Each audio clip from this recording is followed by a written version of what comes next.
What up, Grizz Nation, and welcome back to another Grizz 901 live post-game show right here on Bluff City Media. We're going to get into all of the entire game, but also talk a little bit about Jaylen Wells. Another big game out of Zach Edey and what came from that. I have my thoughts, and so I'll hold those just for a little bit. But the Grizzlies win 124-100 tonight in a much needed win. Every single win down the stretch is going to be much needed by this team as they have 3 more games remaining. This game should bring them tied with a lot of other teams that are going to be there fighting for their last chance and a big playoff push as everybody's going in. But we'll break down the game as we always do. I have another good Grizz Trivia, a.k.a. King Meeks Trivia, here about midway through the show. So make sure you tune in about midway, about 30 minutes into the show. We'll make sure we do some Grizz Trivia. And then we have another look ahead by Ryan Meadows, who was so nice and so kind to give us the look ahead that we have tonight. But that's all we got. Nate's here. Let's get to it.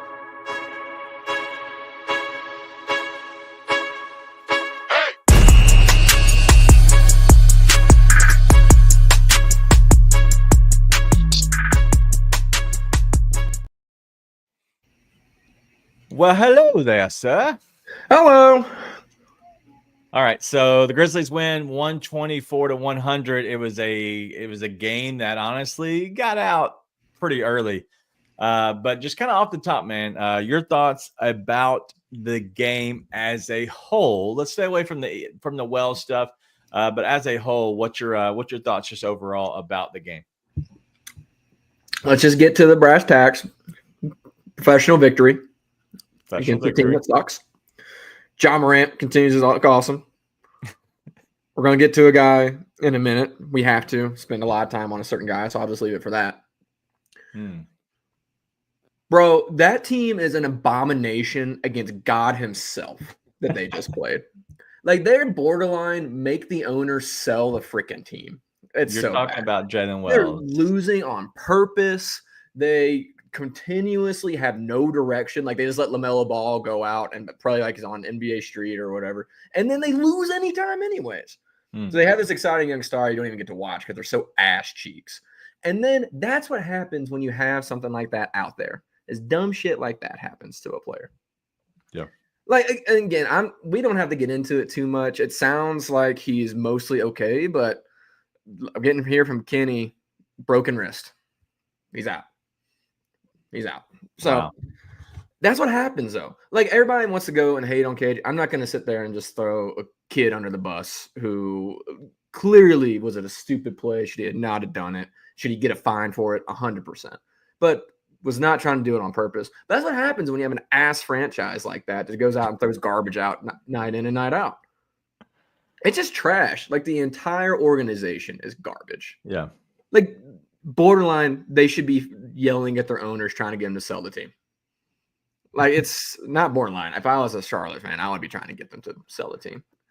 So I want to get that out of the way because I had to watch that crap. And every time, like, we watched them earlier this year, and I was like, oh, like, is that even an NBA team? Like, besides LaMelo Ball, what about that's an NBA team? A guy that probably shouldn't be in the league at all. The only other bright spot for him. Yeah. Ja we're sitting here getting mad at Ja about finger guns, you got a guy who's literally beating women.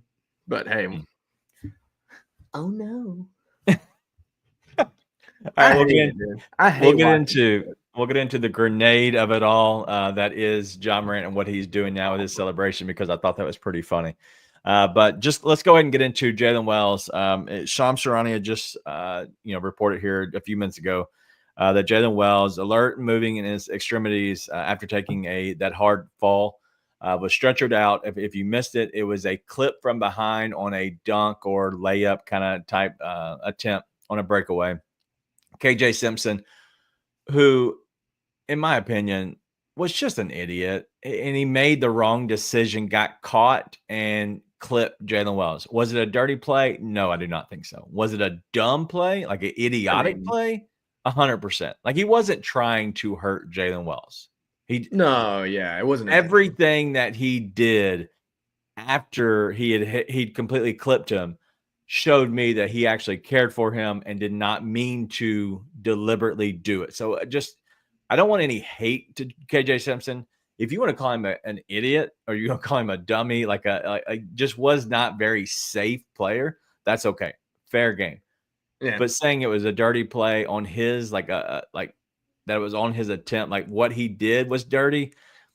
I don't think he was deliberately doing anything. So at that point, I don't know if you can call it dirty. So just completely across the board. But Jaylen Wells' agent says he sustained a broken right wrist, which would be his shooting wrist. And so at that point, out for the season, like done. Like, yeah, you can't come back in time for the play. I mean, unless the Grizzlies make a miracle run that none of us see coming, there's no possible way. Yeah. Even then, it's super, super tough. So, yeah, Jaylen Wells' season ends because of that. Yep. Terrible. It's terrible. Definitely. And it's a bad way for him to end his rookie season, which has a lot of questions that will be having to figure out at this point, right? Who's going to step into that? We're going to get into it a little bit later on. Let's go ahead and talk about the game. And yes, it was a dumb play, not completely a dirty play, definitely a dumb play. Let's talk about it from the very beginning. All right. And I see there's one that I want to pull up before I get to here. Let's do it. I'm looking for it. Let's go ahead and get into it. If you would. I cannot find it now. I can't. I'm looking for the Maple Main. Whoever said that, put it up again. Here it is. D'Angelo Quinn said the Maple Main. I actually do like that one. That one's pretty funny. So, dude, let's get into it. I know. Listen, I was wrong. I was right on betting. I will say that. I was right on betting. Whoa. But I will say that just completely overall, Zach Edey, 17 points, 19 rebounds, no assists. He doesn't know how to pass the ball. He doesn't get the ball very often, but he played the Charlotte Hornets. So your thoughts on Zach Edey? Bro, how much did we underestimate how bad Taylor Jenkins was at his job this year? I mean, we were never on the super fire Taylor train, but we were like, dude, come on. Like, he's clearly not doing his job well. I was like, I can't believe what it looks like at this point.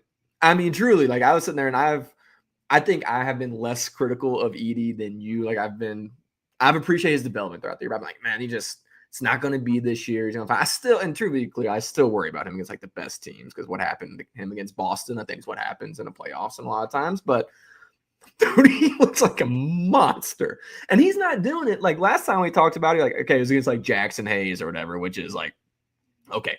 I get it. Like, that's nothing right. Come about. He's now done it against Golden State, Bam Adebayo and Kello, where Isaiah Stewart, who, let's get to this, Isaiah Stewart is on the physical as you can get end of centers. And then he turns around as a DeMarc Williams, who's supposed to be the athletic of athletic centers. Now, if you want to argue to me, hey, Mark Williams is worthless, I just watched that game, I wouldn't necessarily disagree. Like, that was... He was a part of the abomination. He doesn't want, dude, it's 3 games to go in the season. Why does he care at this point? I overestimated that he would actually care. None of the Charlotte Hornets players care. Doesn't matter. It looked like it. Doesn't matter, man. Edey looks like an animal. He's done it against athletic centers. He's done it against good teams. He's done it against tough centers. Like, bro. But has he, though? Yes, dude. What else would you describe Isaiah Stewart as? Isaiah Stewart's not a tough center. Like he's fine, but he's not a center. Why do you think they have Jalen Duren? Would that be the right descriptor for you to just own that he was actually good against somebody who's a bruiser? What are we talking about? No, I don't think. No, I don't think Isaiah Stewart's a bruiser. If he is nothing, he is physical. I don't know what to tell you. You're just insane. I don't understand. Maybe he's physical. Why can't you just say he's been awesome? I'm not some kind of Edey truther. The last 3 games are notorious for yelling at each other. Last 3 games, he's been good. He's been good. But that, like, what we're talking about in 2 games, dude. Jackson Hayes didn't have to play against Jaylen Duren, who would have probably took care of him pretty well because he doesn't move. Like I felt like he would have dominated him much. Isaiah Stewart, honestly, the only thing Isaiah Stewart's good at is fighting. That's really the only thing he's good at. Sure. Hey, name me a award or something good that Isaiah Stewart's got. fighting, but that's beside the point. Exactly. That's it. Like let's just say Isaiah Stewart's he's a bruiser. He's just physical, reaching, buddy. It's okay. You're just reaching. No, I'm It's saying okay. like literally until he plays somebody that's good. I don't see it yet. He's Okay. playing very well right now. But let's also talk about it's not about the regular season stuff. It's all about like, hey, is he going to be on the court when you need him in the playoffs? Zero chance. Zero chance. He'll be on the court when you need him. He'll get played off the court 100%. I would have been 100% on board with you beforehand. Zero chance he makes it on the court in the playoffs. So you caved. I get it. Okay. I get it. Okay, Daniel. I caved. You know what I caved by doing? Watching basketball and watching a dude be awesome again and again and again. You know, out of his 6 games, he only has 1. He didn't get double-digit rebounds. And it was against Boston. But guess who they don't have to play in the playoffs? A good team. Guess who they don't have to play in the playoffs? It's Boston. Well, we wish we had to play them, but we don't. Yeah, but that's not going to happen. Let's just be really clear. But, dude, looks like an absolute animal. And also, like, he looks like a monster right now. Isaiah Stewart, 6'8", bro. 6'8". Doesn't matter. It's about physicality. What did we talk about Edey for half of the beginning of the year? He's getting pushed around. Doesn't matter that he's big. His size doesn't matter. Guess what? It mattered. Oh, size does matter. That's what I was always told in my life. Well, you had to be told for a reason. But he did it against a guy whose nickname is Beef Stew. And then he did it against a hyper-athletic center. And he did it against the Heat, who have 2 really athletic guys that play down low. Sorry. He looks awesome. Is he going to get played off the court against teams that can space the floor and shoot? Probably. But I'm going to give flowers where flowers are due. He's been awesome. He's been an animal. He's got 40 rebounds in 2 games. Give props to Maple Maine. I couldn't have sounded wider. I will say that Maple Maine he's played well, for sure. Like of the last 3 games, he's played well. I will say that it's been about sus competition, in my opinion. Listen, I will be the first one that will go back if I was wrong, but I want to see. No, you won't. 100%. I will go back and I will apologize. Did I apologize about Brandon Clark? What about Brandon Clark? Did I apologize for being wrong about Brandon Clark? I genuinely don't remember. Because you don't care about my feelings. This is where I'm at.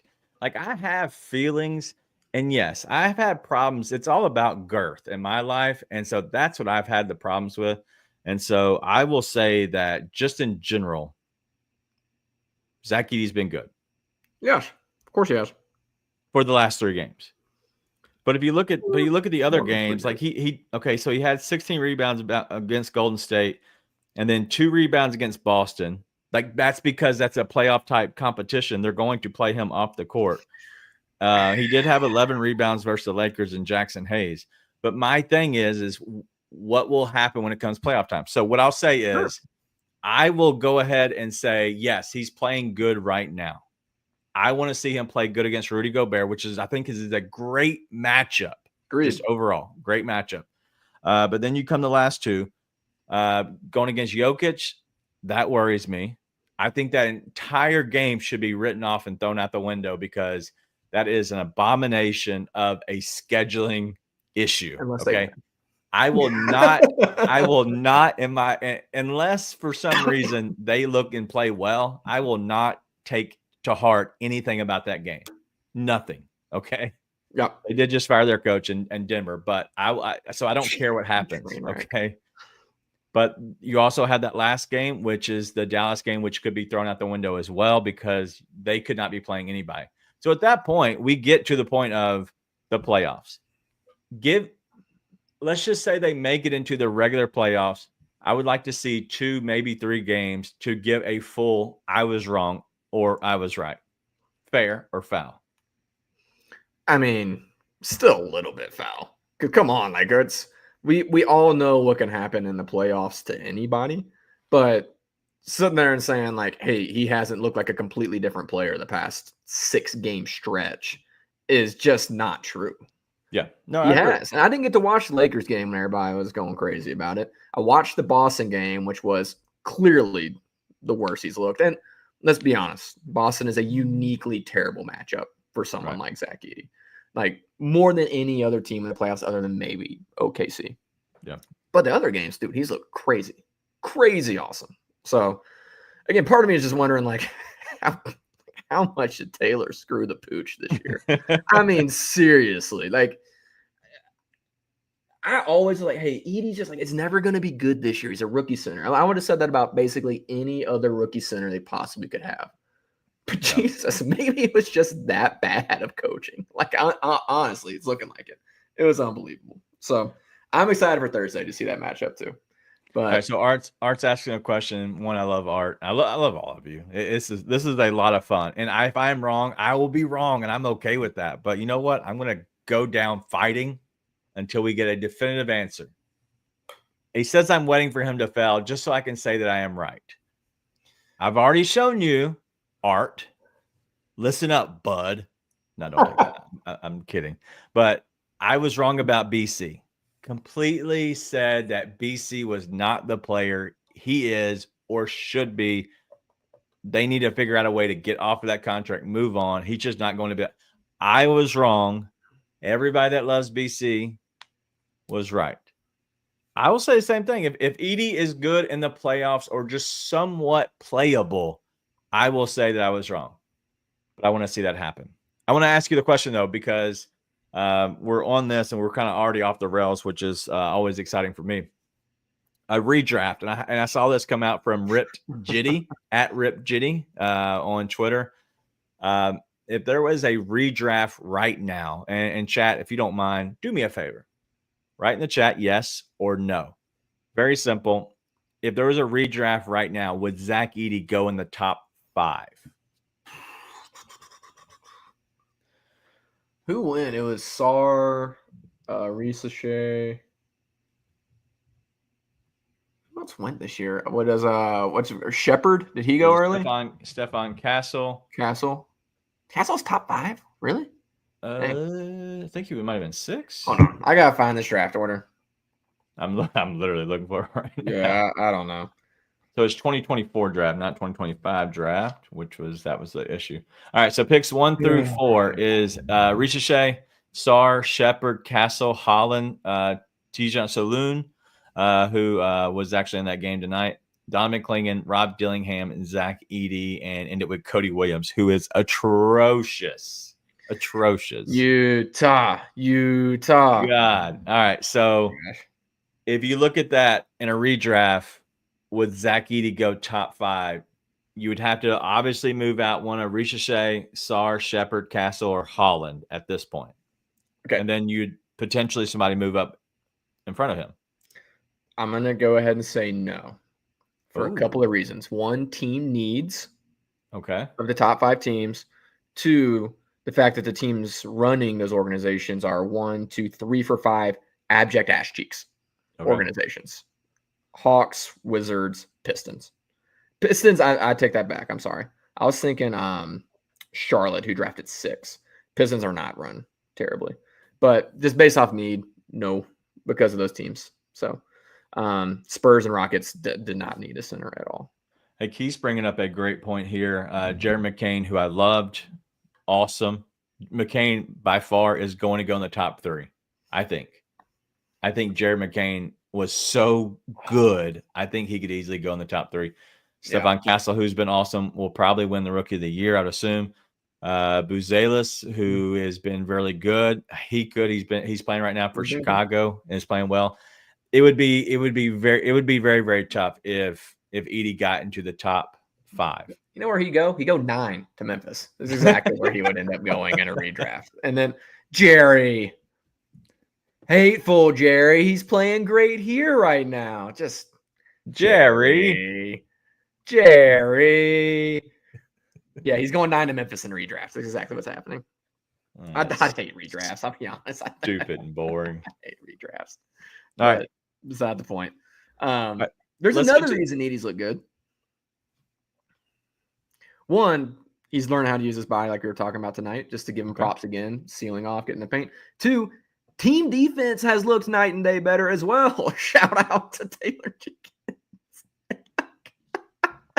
I am not trying to stomp on dude's grave, but it's like he's gone all of a sudden. Everybody's looks like they're on a string again a lot of the You time. think he just said F this, like I'm done? Yeah, I Like, don't know what was happening, man. I have no idea. But part of the reason Edey looks good is because he's still doing a ton of drop coverage. It just doesn't look horrible yeah. because the rest of the team is defending way better. Like he's still like there's plenty of times in the I'm sure it was Warriors game 2, but the Heat game where I'm like, dude, you can't just leave Tyler Hero wide open for 3. Please, somebody go and hedge that screen. But all in all, the team defense looks a ton better. Yeah. Yeah. The defense has looked better. In all honesty, dude, it's all about effort. They did not have any effort. Yep. And to say that this was a bad decision to change this late into the season would be a bad call. In my opinion, when it happened, we were all shocked, right? But the more I thought about it, it was clear you just go ahead and go for it. Like at this point, like what is there to lose? You get a free look at your assistant coach as the head coach. So at this point, you have a look at him, right? And so let's say you were to go out, and I'm not saying you're going to get Michael Malone, but now Michael Malone is gone from the Denver Nuggets. So you have a vet coach that you could go get if potentially you could make things work. You already have a look at the coach that you have under your coaching tree currently. You can just say, hey, we're good at where we're at because you got a free look and then potentially a free look at a playoff feel. So I think it was a great decision for them to make the decision when they did. I really think they should have made it earlier. I felt like, but I think it had to run its course, and you had to say, out of due respect, I think Taylor Jenkins deserved the respect of what he got. Eventually, as all things come to an end, I think they needed to go ahead and make that decision this season. And I think it was because they did not want to lose the entire season just because of the relationship and everything was frayed on all ends. It ran its course. But overall, it is what it is. But let's get into the game real quick. And I know there's a lot of questions. I want to get through this game, so give us 3 or 4 minutes. Let's get through the game. Let's get to the Grizz Trivia, and we'll have some updates. We're going to talk more about Mike Malone in Denver. Potentially, would Mike Malone in Memphis look good? We'll see. Who's going to step up now in the starting lineup for Jaylen Wells? There's going to be a lot of other stuff that we'll get into. So let's get through it all. Let's go ahead and talk about this game. The Grizzlies do win the 124-100. Professional win. We've said it already completely. What in the world is Ja Morant doing with the celebration? Do you love it or hate it? Yes, it's awesome. It's awesome, dude. It is petty as hell, and I love it, dude. Okay, so first off, I'm not on X very much, but let's just go ahead and address. Even I have seen all these people saying, like, listen, Ja Morant was warned by the NBA not to do this. For all those people defending the NBA, finding Ja Morant for that, I just want to say, I hope you all got bidets, because I want it to at least be sanitary when you stick your head that far up your ass, because that is such caping for an absolute cuck worst commissioner in all of professional American sports. Clearly terrible, has no control of anything, that you have to have it up there. I mean, it's just got to be like dark as a no moon night up in there. Because what the hell are we talking about? We just watched Miles Bridges play basketball, and we're getting mad at Ja for pointing finger guns. Dude, I can do this. YouTube won't even make us take it down.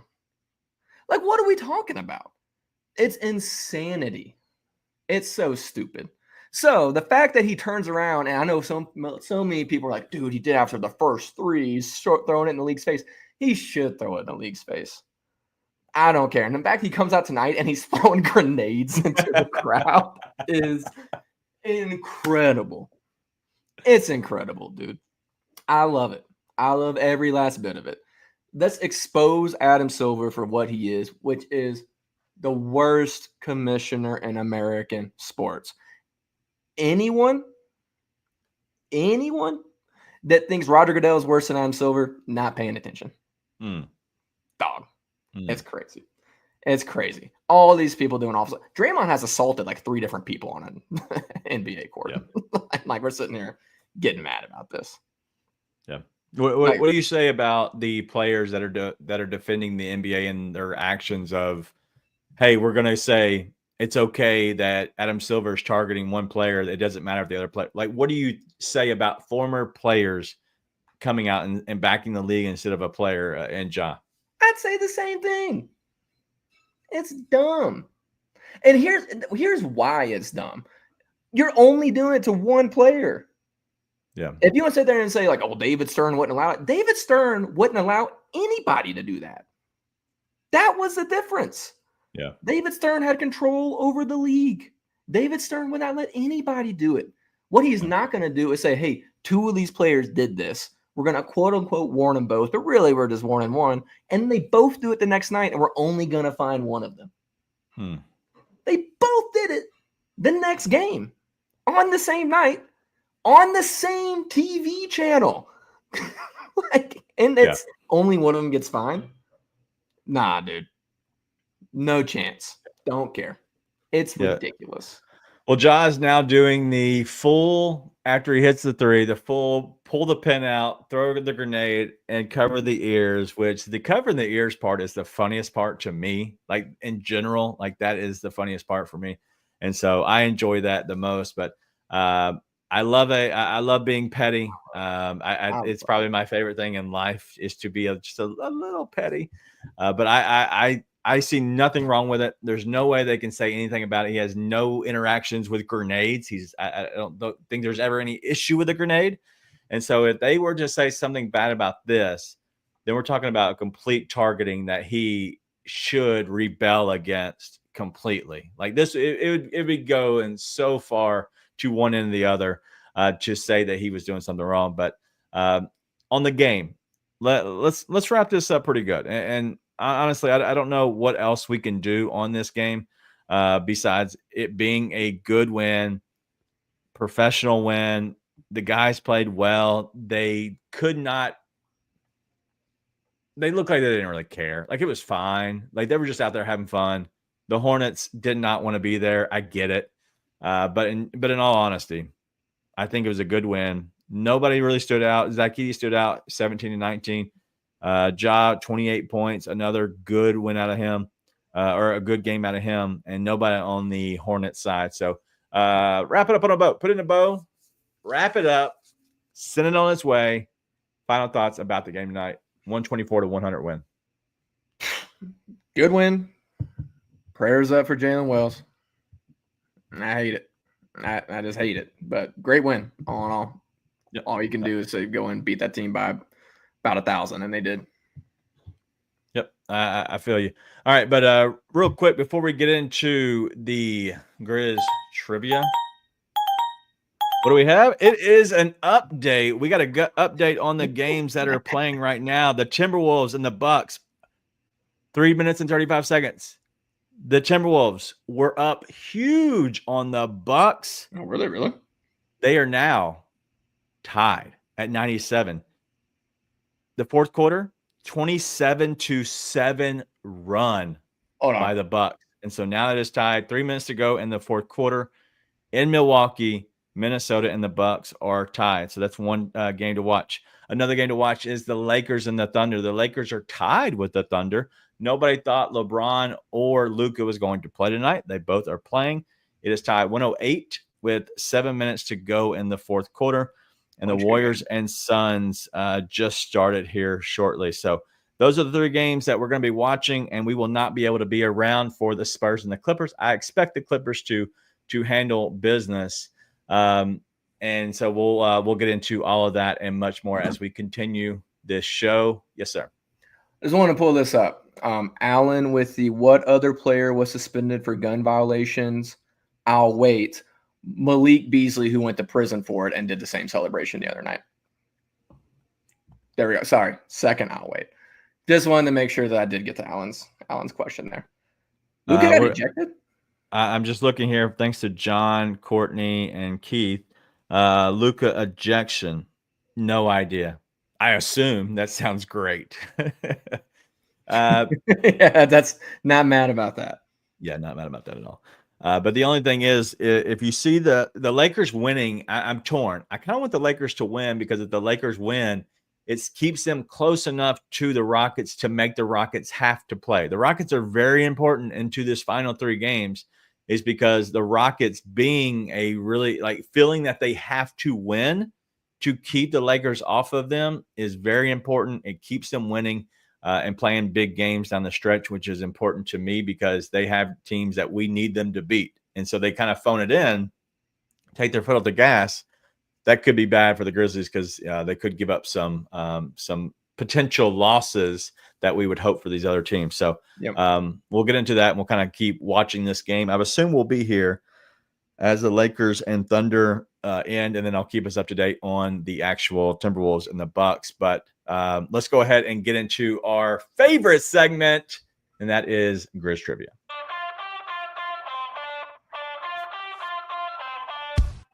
That's just the music. I apologize. Either. What am I doing all the way down here?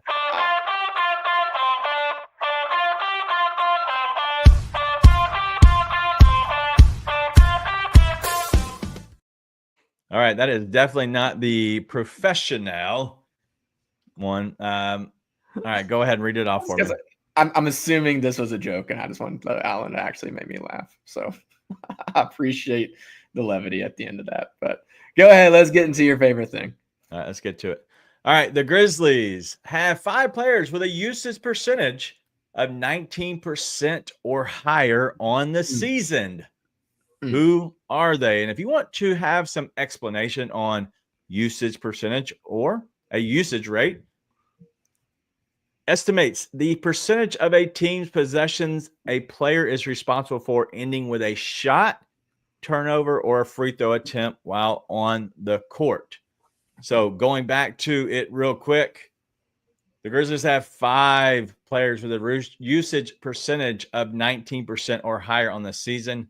Who are they? And then while Nate is trying to figure out this question, we'll go ahead and give him a few minutes and give the chat some time to kind of get these in. But while we're doing this, real quick, hey, this is on me. This is my stuff. This is my show. I'll say whatever I want, right? So do me a favor. If you have kids in the Memphis area / Germantown area, you can have them set up that they play sports, they play baseball, whatever it might be. If you want hitting lessons by me, go ahead and DG hitting lessons. We'll definitely set you up. It's very affordable. The whole reason I got into doing it, one, I do love baseball. I do love giving out lessons just in general. I love the development side of it. So if you're looking for hitting lessons for your kids, whether they're 5, 6, I'd rather them be 6 is the right age. 6 to kind of 6 and up. Really, there's no age.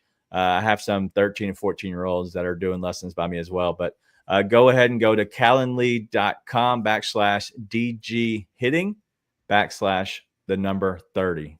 calendly.com/DG hitting /30. So if you have any questions, feel free to reach out there. My number, everything is on there if you need to reach out to me. But the question back to this is the Grizzlies have 5 players with usage of 19% or higher on the season. Who are they? Nate, you want to go ahead and give me a couple? Jaren. Okay. Dez. Hold on. Got it. Okay. All right. Scotty. I thought that was going to be a sneaky one. Are all 5 players still on the team? Yes. Okay. Don't get too sneaky. Ja.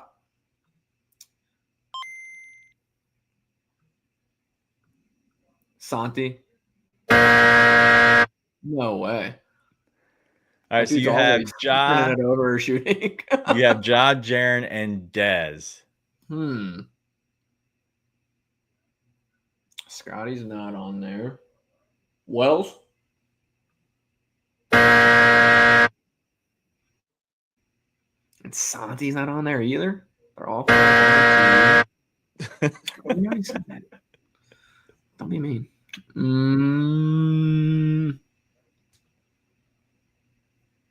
Santi. So you have Ja, Jaren, and Dez, and you're looking for 2 more to have a usage rate of 19% or higher Dang. on the season. I thought that would have been pretty close. Wells, no. Let me sift through these real quick as Not assist or turnover. all right, so Luke?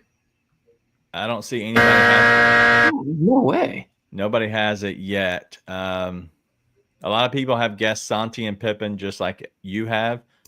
Yeah, I thought that'd be money. 19% or higher on the season. Let's see. Kenny is somewhat close, but not that close. Edey? Who? Edey? I just want you to say his name again so I could buzz him. Dude, I don't know. Like, it couldn't be Vince. Rip Jitty got it. Couldn't be Gigi.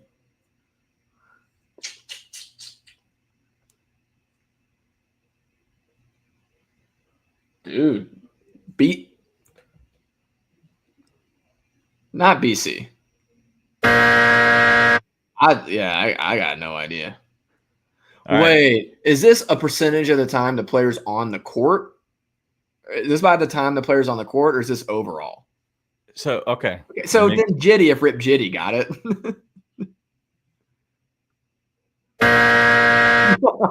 Let me explain. When they're on the court, it's their usage rate. So what it is whenever they're on the actual court, turnover. It is a percentage of the team's possessions a player is responsible for ending with while a they're shot, on the court, turnover, a free throw attempt. So these other two guys are a little bit harder because they don't play as heavy minutes. They are playing a lot of very important minutes. But Rip Jitty has now gotten it for both guys. He got it for the first guy, and now he got it for the second guy. Gigi? No way. Okay. Yes. Okay. You know why he got it? Gigi and if you take out turnovers, Gigi is not there. Cam Spencer. Vince. I got no idea. Jay Huff. I got no clue. Jay Huff? No way. Jay Huff. So your answer. That's crazy. The Grizzlies have 5 players with a percentage of 19% or higher on the season. John Morant has a 31% usage rate. Jaren, 27.7. Desmond Bain, 22.7. And then the two guys that you missed, Gigi Jackson at a 22%. And if you looked when Gigi was on the court tonight, the ball found him almost every single time down the court. And he was making a play definitely towards the end of the shot clock. And that's what he ends up doing. A lot of them are turnovers. And then Jay Huff, who has been a guy who's been able to get rebounds, putbacks, and different things. So Jay Huff, percentage of 19.4%. Yep. That's crazy. Thought that was funny. Even if I'd have known it's only the percentage of the time the player's on the court, I would have gotten Gigi, but I would never have guessed Jay Huff. Not in a million years, but it kind of makes sense. What you think about it? But yeah, King Mink says if we had air balls, it would be Luke, but it is definitely not. No, he'd have to shoot. I don't know what's going on with Luke, man. He didn't just not throw Ja the alley tonight. He didn't put up an open three either. Yeah, that's wild. All right, we got a game update real quick. The Bucks are now up 5 on the Timberwolves with 1 minute and 50 seconds to go, and the Thunder have now taken an 8-point lead with 5 minutes to go in the game. So Thunder up, Bucks up, whatever they are playing well. So just going to stay tuned for that. And the Warriors are now up 10 on the Suns in the first already. So that's probably going to be a throwaway on that one. But in general, we'll see. All right, let's get building it up. Go ahead. So I was just gonna say I did just watch the Luka ejection. As a Grizzlies fan, I love it. As a basketball fan, I hate it. So what happened? He was yelling. It was in the ref's general direction, but knowing Luka, he was probably yelling at somebody in the crowd, and then the ref said he was yelling at him and threw him out. It was pretty weak, man. Yeah. All right. Let's get to the little bit of what we were talking about earlier. So the fifth guy, who's your fifth guy that replaces Wells? I would assume that a lot of people their opinion would be Vince. Is that where you stand just overall? Yes, and now that you have a new coach, I think that's what will happen. Taylor would have gone to Luke. Okay. But I think you go to Vince now because you got to have somebody who can defend the other team's best perimeter players. It's not going to be Luke. You're not going to start Scotty. You got Vince. That's who you got left.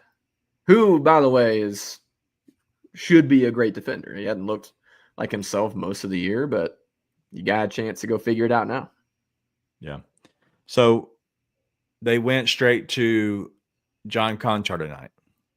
Do you think that's a Band-Aid? You can trust your vet. And hey, I am Tumas, and I saw Taylor go to this same guy whenever he got in a pinch and went to a guy like John Conchar. Is he a guy who has the lowest usage rate of any player on the team? Just so we're on the same page on who's got the usage rates. John Conchar has the lowest usage rate, which you're okay with, right? Because if he doesn't need the ball, that's fine. But you're going to potentially go to Edey. Would that be even an option for you? Yeah, Edey's an option. Okay. He's been sneaky more reliable from three this year, which is the main thing to be worried about. I mean, he's no great shakes defensively, but he's going to be where he's supposed to be. He's going to play hard. He's going to rebound. And so if he can just make a couple of shots for you, that's fine. Yeah. Right. And the only other bet you really have is going to be Cam Spencer, who I know a lot of people would love, but it comes back to the same thing. It's a rookie in the playoffs, and not just a rookie in the playoffs. It's a rookie who has hardly played at all in the playoffs. So, again, I think Cam Spencer's got some psycho in him, which I love, but you're probably going to Edey. Yeah. And so I think that if you had to bring up three guys overall, I think it could be Vince, Edey, and maybe Santi just to go big. The problem is it depends on the matchup in that point. I don't think you go to Cam Spencer. One, Cam Spencer cannot play in the playoffs. So that's not where you would go. I know.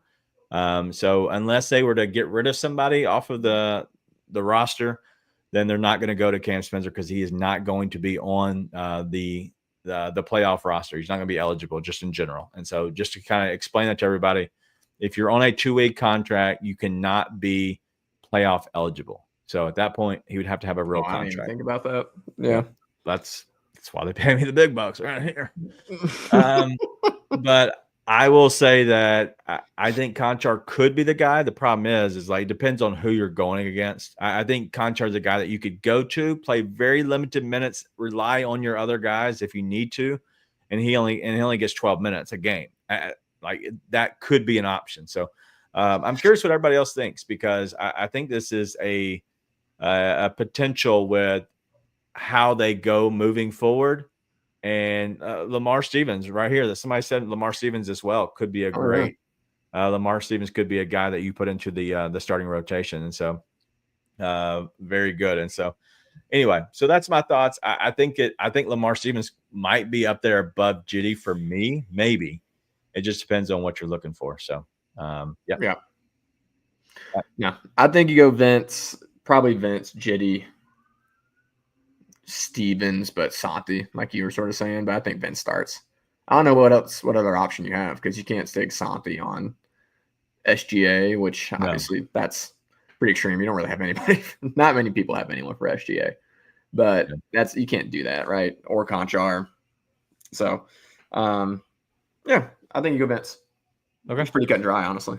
Yeah, I think that's the easiest part. Is you could go Vince. He just has to play within himself. Like there's just, he cannot allow himself to have so many turnovers. That's the biggest thing for him, is his turnovers.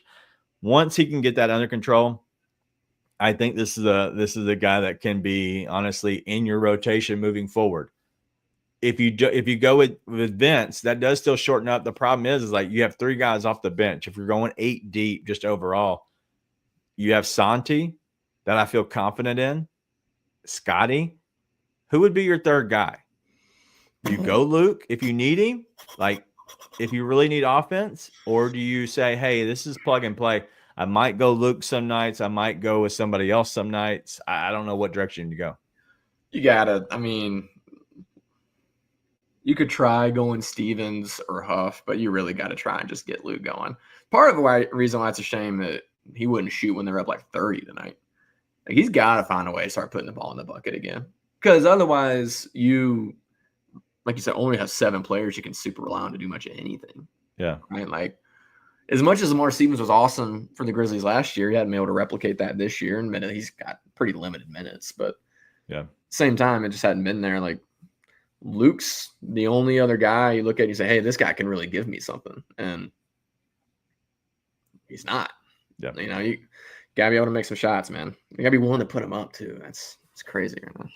Yeah, we'll see. I think we'll find out a lot as we move forward to going into that game, just the next game, which is Thursday night against the Minnesota Timberwolves, to which we do have a look ahead from Ryan. So we'll get into that here in just a few minutes.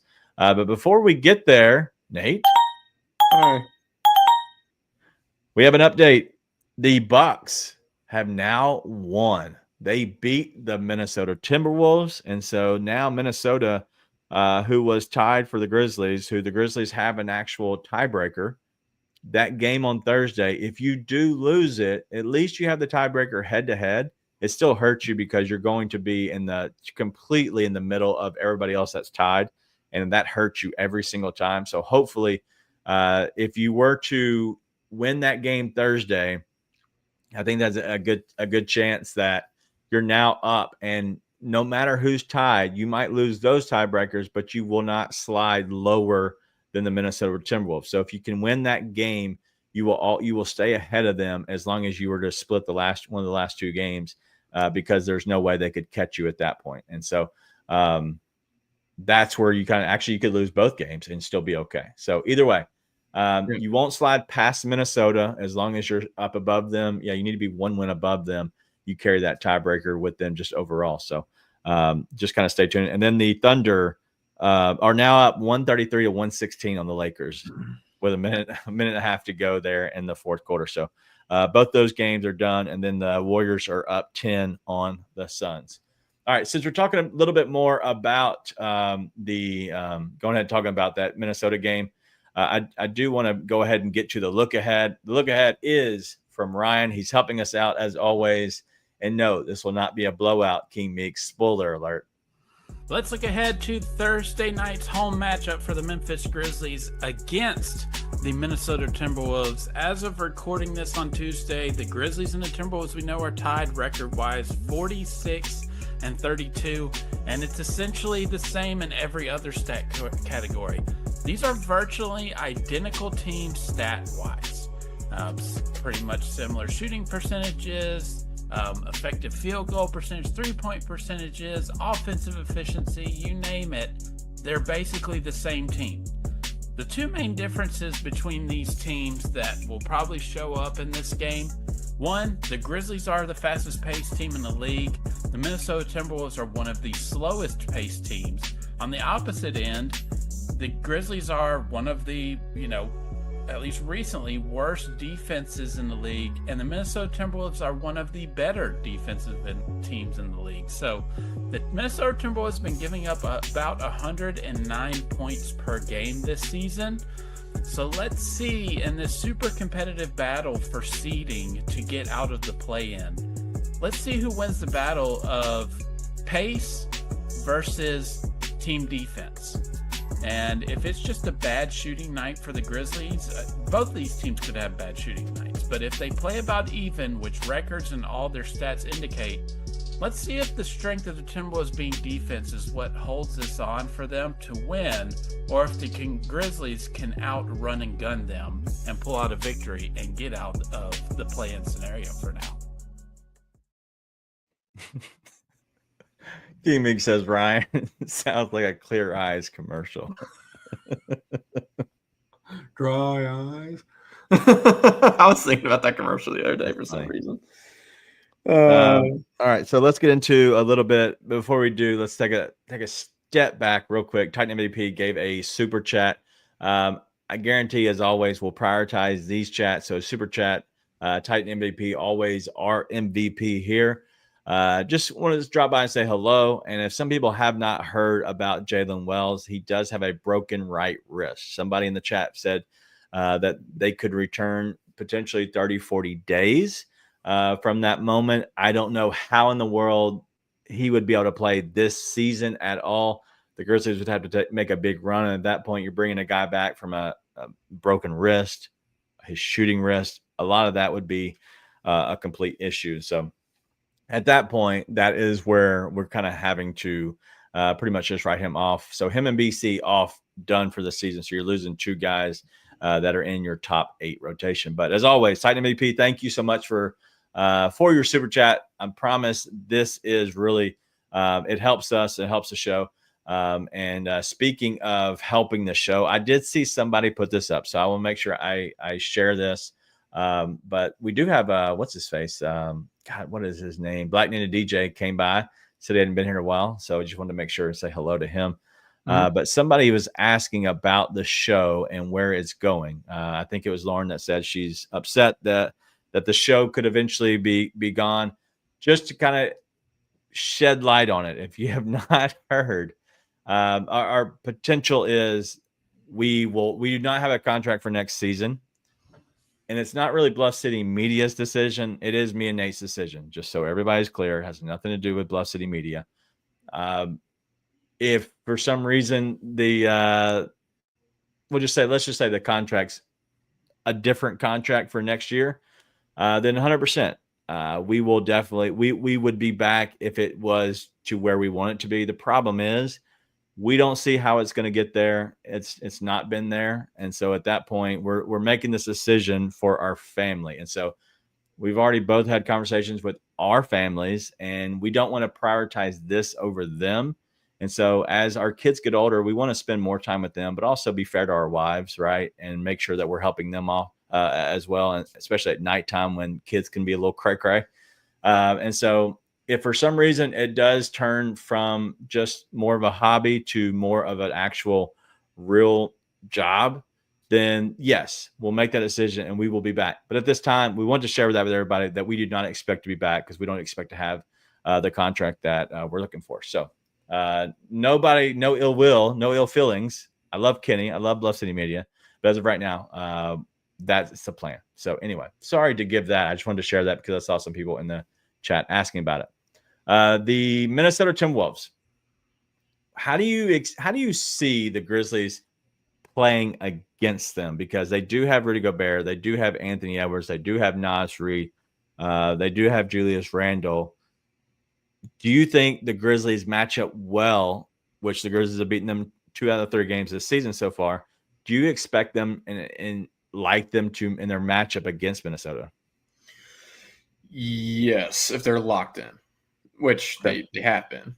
So it's, do you let yourself slip? Do you let the focus lose up at all? Would be my only concern. And can Jaren stay out of foul trouble, which for some reason has come back full force? But by the way, all those nice things I said about Jenna Schroeder earlier in the year, I take them all back. I didn't mean any of that. That was wrong. So, do better, Jenna. But I mean, he still gets like a couple of those fouls tonight. I'm like, how does those, like, both his first 2 fouls were just awful, or his second and third. But hopefully he gets a better whistle. He plays smart basketball and he's able to stay in the game. Because you're going to need him with the Minnesota size. You got to have him. You can't have Jaren not be on the court. So if Jaren can stay there, if they can stay locked in like they have, especially defensively, yeah, I feel really good about it. So we'll see. They can keep it up. But the way they've been playing the past 3 games, I should say, kind of 4. I like how they played against Golden State. I feel good about it. Well, if we look at this game tonight, just overall, how they completely just lost that game in the very end, they'll have a bitter taste in their mouth. And that can go one way or the other, right? You can either come in pissed off that you lost and take it out on your opponent, or you just say, this is stupid. Everybody's pissed off at each other, and the chemistry is punctured at that point. And so we'll see just overall what that looks like. But to lose the fourth quarter 40-13 is another kind of level of craziness. Like, that's the problem. Like, when you lose 40-13, that's an issue just overall. And so I'm curious what this team looks like and responds, because the Grizzlies are now returning home. They're on a 3-game win streak. Is that right? Mm-hmm. So now Tomas Isolo is 3-3 in his career. They're returning home. The biggest game of the season will be Thursday night at the Grindhouse. And so at that point, I think the Grizzlies show up. The Grizzlies should have the best player on the court. At the end of the day, that comes down to, Ja versus Edwards. Who can actually be the better player? I think the Grizzlies have the edge in most areas. If you're looking at the big three, I think that they have the edge. I think if they can keep Rudy Gobert, which I think Rudy Gobert sucks just in general, I think you can play him off the court pretty easily. But it's all about Naz Reid, and I honestly think it's about Zach Edey, in my opinion. Yep. Zach Edey keeps playing like he's playing. That helps lock it in too. Biggest thing, though, in my opinion, is team defense and Jaren, which kind of go hand in hand when you think about it. But got to be able to have him on the floor, because you just don't have the size if Jaren's not there. Yeah. Well, we'll see. We'll see with that game just overall and see how it plays out, within everything. But Wayno had a question earlier about Zion Pullen. Zion Pullen is the kid that's with the G League team, the Hustle. He's actually injured and out for the season. He is on is he on the two-way? No, he's not on a two-way. He's on a G League contract. So he's not even on the two-way because I could be wrong. Am I wrong? Yes, I am wrong. He is on the two-way. No, I apologize. He is on the two-way because it's I forgot about Yuki, Cam Spencer, and Zion Pullen. And so yes, he's on the contract. He's out hurt for the season. And so their season is officially over for the Hustle. But yeah, Zion Pullen is pretty good. He's a scorer. He's a small guard, but he is a scorer. Last thing, Mike Malone. Your initial thoughts, just overall on him getting fired with, I guess, 3 games left in the season for them? I don't know, man. Maybe it's like a sort of the outsider thing that happened with Memphis, where people were like, what happened here? But with Memphis, we all saw like Taylor had clearly lost the locker room. They were trending the wrong direction for an extended period of time, right? It wasn't like, hey, you had a bad couple weeks. It's like, hey, you've had a bad 3 months. It's like, it's pretty brutal. Also, Chandler Jenkins didn't win a championship 2 years ago. Right. Like, that's crazy. In my mind, he must have lost the locker room. Like, there's no other way that you make that move, because I see Chicken Unicorn, first off, always an amazing name. Absolutely love it.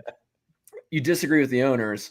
That might be the case, but most owners, no matter how much you make them mad in the heat of a moment, if you just won a championship and they think you can still do that job, like, they're going to keep you going. Yeah. I imagine he had to have lost Jokic. He had to have lost Murray. Players couldn't have been responding to him anymore. But 2 years after a championship is crazy. Firing Booth makes a lot more sense to me, because that roster had gone sort of like, honestly, like I've been saying with Kleiman, even though maybe I was wrong, but the roster has seemed, since that championship, it keeps getting worse and worse. But Malone's pretty crazy to get fired at this point in the season, especially, again, he just won a championship. Yeah. I don't know, maybe the Grizzlies are trendsetters. Maybe they're playing chess, not checkers, in the Grizzlies front office. But I think he's a great coach too. I think that's played itself out.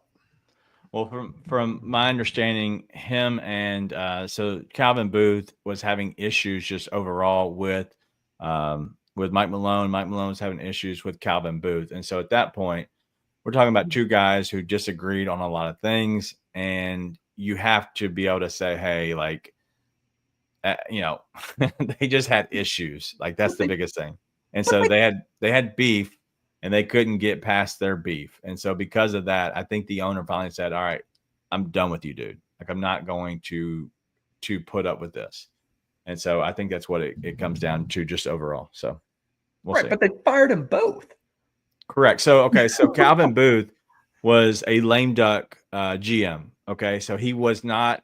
His contract was not picked up for next season. So he was about to be let go after the end of the season.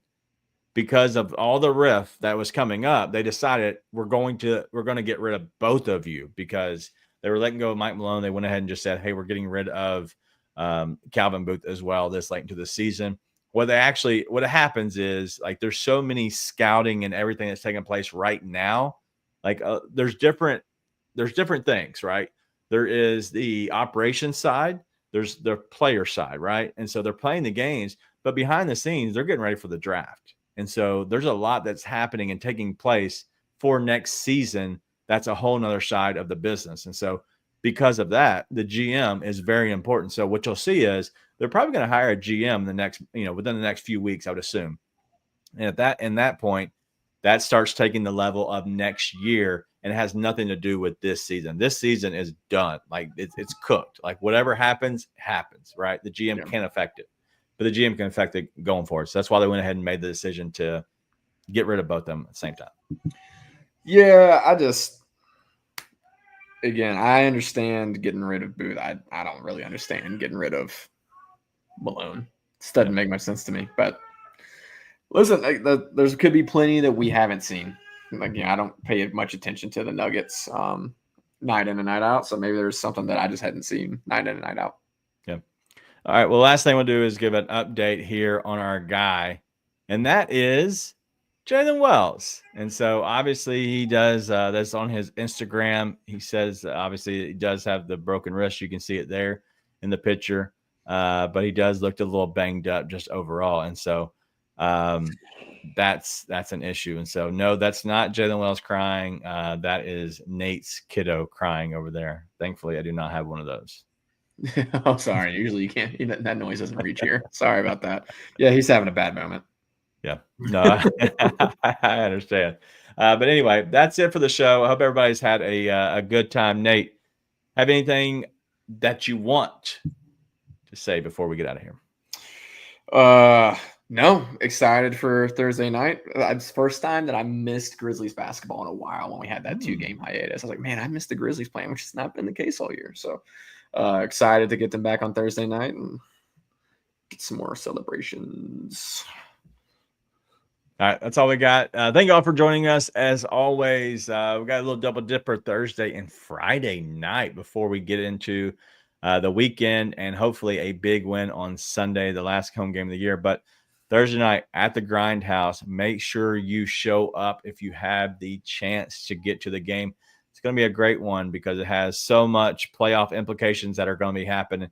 If the Grizzlies can win that one, that really sets them up to get out of the play-in and get them a top 6 seed for sure. So you never know what could happen. The Grizzlies, they might keep going the right direction. We'll see. But thank you all for hanging out with us tonight here at Grizz 901. For Nate and everybody behind the scenes. Yeah, it's just us. Thank you all for hanging out with us tonight. Be nice and tell your friends.